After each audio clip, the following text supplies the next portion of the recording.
जय हिंद साथियों, आप सभी लोगों का टारगेट विद रुस्तम पर हार्दिक स्वागत है। जैसा कि आप लोग जानते हैं कि अप्रैल के लास्ट या फिर मई के फर्स्ट वीक में होमगार्ड की परीक्षा होने की चर्चा हो रही है। तो होमगार्ड के लिए हम लोग यूट्यूब पर क्लास चल रहा है और इस कड़ी में प्राचीन इतिहास का एक क्लास हो चुका है। यदि आप नहीं देखे होंगे तो देख लीजिएगा। और आज हम लोग प्राचीन इतिहास का दूसरा क्लास लेकर के आए हैं। तो आइए चलते हैं अपने टॉपिक पर। जैसा कि आप लोग जानते हैं कि वैदिक सभ्यता और सिंधु घाटी सभ्यता हम लोग पढ़ चुके हैं। क्या डिफरेंस हम लोग पढ़ चुके हैं। आज हम लोग पढ़ेंगे वेद के बारे में। और आपसे क्वेश्चन पूछेगा कि भारतीय इतिहास में कुल कितने वेद हैं। उनकी संख्या है 4। पहला है ऋग्वेद, सामवेद, यजुर्वेद, अथर्ववेद। आप देखेंगे कि ऋग्वेद के बारे में यदि अध्ययन करेंगे तो आप पाएंगे कि ऋग्वेद को विश्व का प्राचीनतम ग्रंथ माना जाता है। ऋग्वेद को विश्व का प्राचीनतम ग्रंथ माना जाता है। और ऋग्वेद में 1028 प्रार्थनाएं या फिर इसी को बोलते हैं ऋचाएं हैं, जिन्हें सूक्त कहा जाता है। क्या कहा जाता है? सूक्त। और ऋग्वेद के 2 ब्राह्मण ग्रंथ हैं, एक का नाम है ऐतरेय और दूसरे का नाम है कौशितकी। फिर क्वेश्चन पूछेगा कि ऋग्वेद में इंद्र इंद्र को सर्वाधिक प्रतापी देवता के रूप में वर्णन किया गया है, जिसे 2050 सूक्त समर्पित है। वहीं अग्नि को 200 सूक्त समर्पित है। तो आपसे कभी क्वेश्चन पूछेगा कि ऋग्वेद में सबसे जो फेमस या फिर मुख्य देवता कौन थे, तो उनका नाम है इंद्र। क्या नाम है उनका? इंद्र। दूसरे नंबर पर आ जाएंगे अग्नि और तीसरे नंबर पर आता है वायु। तो फिर देखेंगे कि ऋग्वेद को 10 मंडल या मंडल को ही हम लोग बोलते हैं अध्याय में बांटा गया है। 2 से 7 तक के मंडल को परिवार मंडल कहा जाता है। क्या कहा जाता है? परिवार मंडल कहा जाता है। वहीं नौवें मंडल के सभी सूक्त, जिसमें 114 सूक्त हैं, सोम देवता को समर्पित हैं। किसको समर्पित हैं? सोम देवता को समर्पित हैं। तो आपसे क्वेश्चन पूछेगा कि ऋग्वेद का 9वां मंडल किसको समर्पित है, किससे संबंधित है? तो बन जाएगा सोम देवता से। फिर ऋग्वेद का पहला और 10वां मंडल सबसे नया मंडल है। ऋग्वेद का पहला और 10वां मंडल सबसे नया मंडल है। ऋग्वेद के तृतीय मंडल में गायत्री मंत्र का उल्लेख है, जो सविता देवता को समर्पित है। ठीक। इसके बाद क्वेश्चन पूछता है कि गायत्री मंत्र का उल्लेख ऋग्वेद के किस मंडल में किया गया है। तो ऋग्वेद के तीसरे मंडल में गायत्री मंत्र का उल्लेख किया गया है और गायत्री मंत्र के रचयिता विश्वामित्र हैं। कौन है? विश्वामित्र। बहुत इंपॉर्टेंट क्वेश्चन बन सकता है यहाँ से। ऋग्वेद का जो संकलन करता है उनका नाम है महर्षि कृष्ण द्वैपायन। क्या नाम है उनका? महर्षि कृष्ण द्वैपायन द्वारा किया गया था। ऋग्वेद तथा ईरानी पुस्तक जिंद अवेस्ता में अनेक समानताएं हैं। तो आपसे कभी क्वेश्चन पूछेगा कि ऋग्वेद के समकालीन ग्रंथ का नाम बताइए, तो उसका नाम है जिंद अवेस्ता और जिंद अवेस्ता ईरानी पुस्तक है। ठीक। फिर क्वेश्चन पूछेगा कि ऋग्वेद में गोत्र शब्द का सर्वप्रथम उल्लेख मिलता है। तो क्वेश्चन पूछेगा कि गोत्र शब्द का उल्लेख किस वेद में मिलता है, तो उसका आंसर बनेगा ऋग्वेद में। फिर आपसे क्वेश्चन पूछ सकता है कि प्रचलित शब्द ऋग्वेद के बारे में, ऋग्वेद में जो प्रचलित शब्द हैं उनके बारे में क्वेश्चन बनता है, बन भी सकता है। जैसे क्वेश्चन पूछता है कि ऋग्वेद में अघन्या किसे कहा गया है, तो अघन्या का मतलब होता है गाय और न मारने के योग्य, यानी गाय को ऋग्वेद में सबसे महत्वपूर्ण जानवर माना गया है। फिर देखेंगे अमाजू। अमाजू किसे कहा जाता है, तो आजीवन अविवाहित रहने वाली महिलाओं को अमाजू कहा गया है। फिर पूछेगा कि उग्र किसे कहा गया है, तो अपराधियों को पकड़ने वाले को उग्र कहा गया है। और अस्पष्ट किसे कहा गया है, तो गुप्तचर को अस्पष्ट कहा गया है। फिर क्वेश्चन पूछेगा कि पूरब किसे कहा जाता था, तो दुर्गपति को। दुर्गपति मतलब होता है जो किले की देखभाल करते थे, उसे पूरब कहा गया है। और वाज्रपति मतलब होता है जो चरागाह या बड़े जत्थे का प्रधान होता है, उसकी देखभाल करता है, उसे वाजपति कहा गया है। अब हम लोग पढ़ेंगे सामवेद के बारे में। और सामवेद के बारे में एक क्वेश्चन पूछता है कि भारतीय संगीत का जनक किस ग्रंथ को माना जाता है, तो हो जाएगा सामवेद। और सामवेद का जो पाठ करता है उन्हें बोला जाता है उदाग्रित या फिर उद्गाता कहा जाता है, जो सामवेद का पाठ को पढ़ते हैं। फिर क्वेश्चन पूछेगा कि सामवेद के प्रमुख उपनिषद बताइए, तो छांदोग्य और जैमिनी। छांदोग्य और जैमिनी 2 उपनिषद हैं जो सामवेद से संबंधित हैं। और सामवेद में कुल 1875 ऋचाएं हैं। 1875 ऋचाएं हैं किसमें? सामवेद में। फिर देखिए यजुर्वेद के बारे में चर्चा करते हैं। तो यजुर्वेद एकमात्र वेद है जो गद्य और पद्य दोनों में रचित है। यजुर्वेद मात्र एक ऐसा गद्य है जिसका रचना गद्य और पद्य दोनों में किया गया है। और यजुर्वेद को दो भागों में विभाजित किया गया है। एक को बोलते हैं कृष्ण यजुर्वेद और एक को बोलते हैं शुक्ल यजुर्वेद। शुक्ल यजुर्वेद जो केवल पद में रचित है, वहीं कृष्ण यजुर्वेद पद और गद्य दोनों में रचित है। शुक्ल वेद को वाजसनेयी संहिता भी कहा जाता है। शुक्ल वेद को वाजसनेयी संहिता भी कहा जाता है। और ईशोपनिषद यजुर्वेद का अंतिम भाग है जिसका संबंध यागिक अनुष्ठान से न होकर आध्यात्मिक चिंतन से है। यागिक अनुष्ठान से न होकर के आध्यात्मिक चिंतन से। किसका? ईशोपनिषद से। ठीक है, जिसका उल्लेख किसमें मिलता है? यजुर्वेद में।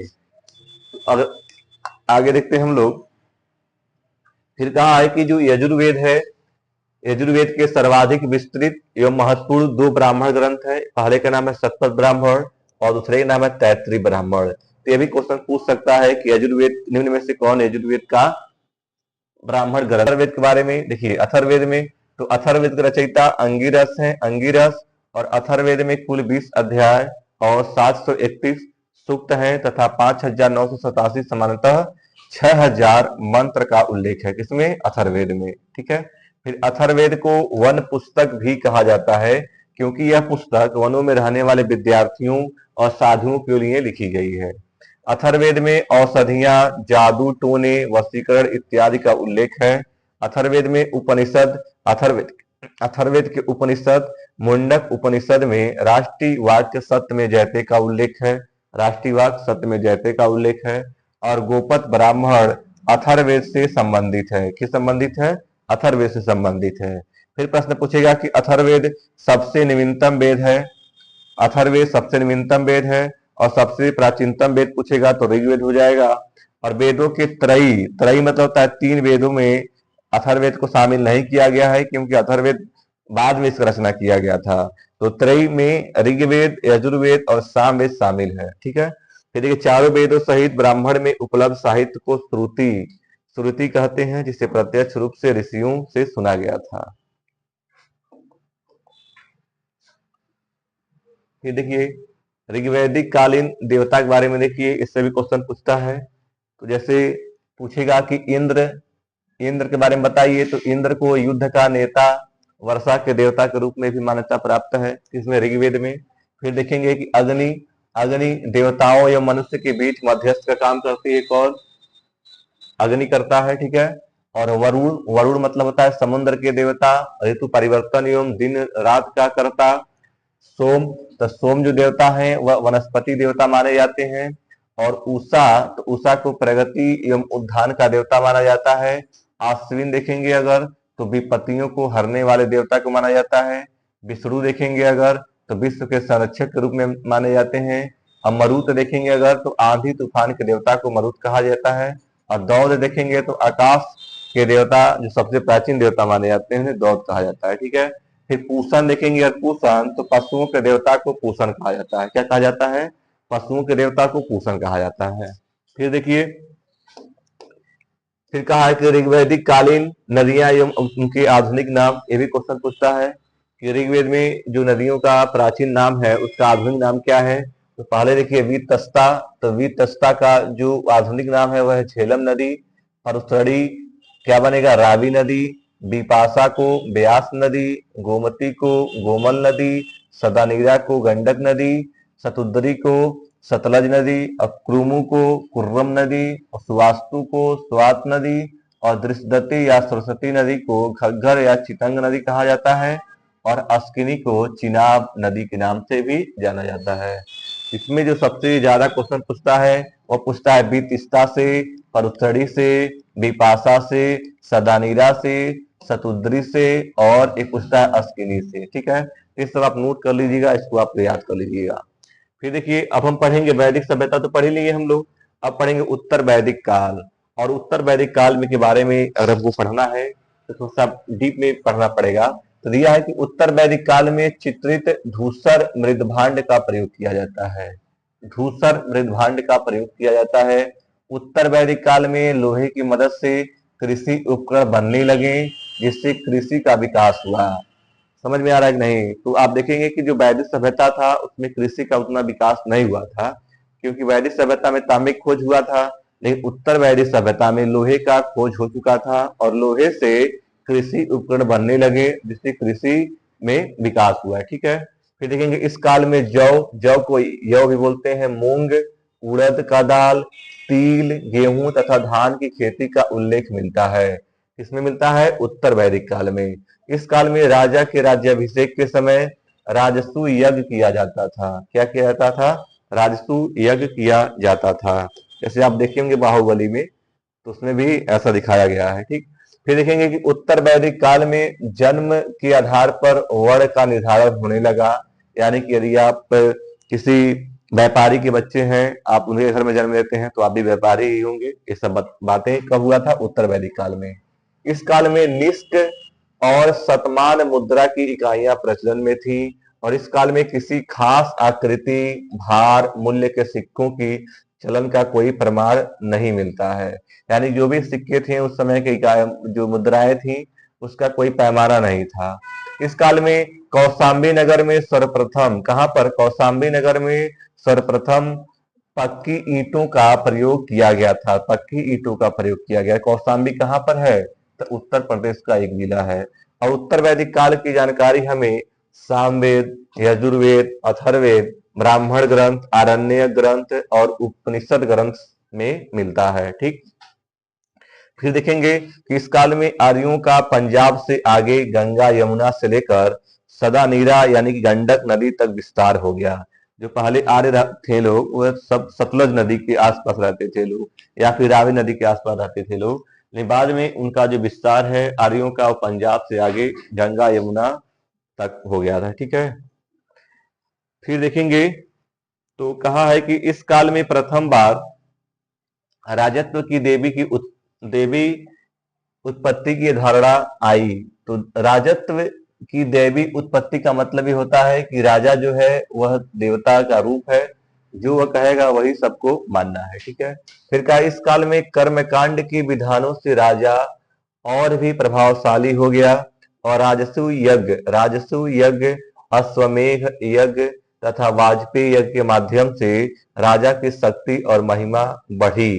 आप जानते हैं कि अश्वमेघ यज्ञ का मतलब होता है कि जिसमें घोड़े को छोड़ दिया जाता है, घोड़ा को यदि कोई रोका नहीं तो जहां जहां घोड़ा जाएगा वहां वहां राजा का सल्तनत हो जाता है। ठीक है। फिर देखेंगे उत्तर वैदिक काल में औपचारिक ढंग से करों का संग्रह होने लगा, तथा इसके संग्रह और संचालन के लिए संग्रहित नामक अधिकारी होता था। इसके लिए, कर के लिए, ठीक है, टैक्स लगने लगा था उत्तर वैदिक काल में। और इस काल में गोत्र प्रथा प्रतिष्ठित हुई, तथा एक गोत्र में विवाह को निषिद्ध किया गया। इसमें कहा गया कि यदि लड़की और लड़के का गोत्र समान है तो विवाह नहीं होगा। ठीक है। फिर कहा इस काल में आश्रम व्यवस्था की शुरुआत हुई, किंतु चौथा आश्रम, संन्यास आश्रम, वैदिक युग में प्रतिष्ठित नहीं हुआ था। इस काल में हल को शीर तथा कृषि भूमि को सीता कहा जाता था। तो आपसे कभी क्वेश्चन पूछेगा कि उत्तर वैदिक काल में सीता की उपाधि किसे दिया गया है, तो किसे दिया गया है? भूमि को, कृषि वाले भूमि को कहा जाता था। उत्तर वैदिक काल में इंद्र के स्थान पर प्रजापति मुख्य देवता हो गए। यानी देखेंगे कि जो वैदिक सभ्यता था, जो वैदिक काल था, उसमें इंद्र सबसे प्रभावशाली देवता थे, लेकिन उत्तर वैदिक काल में प्रजापति मुख्य देवता के रूप में प्रतिष्ठित हुए।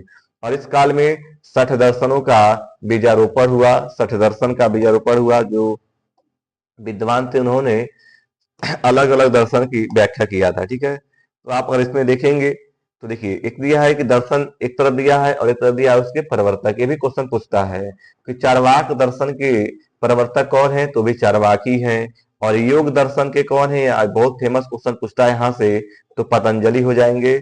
और सांख्य दर्शन के कौन है, तो कपिल हो जाएंगे। न्याय दर्शन के कौन है, तो गौतम हो जाएंगे।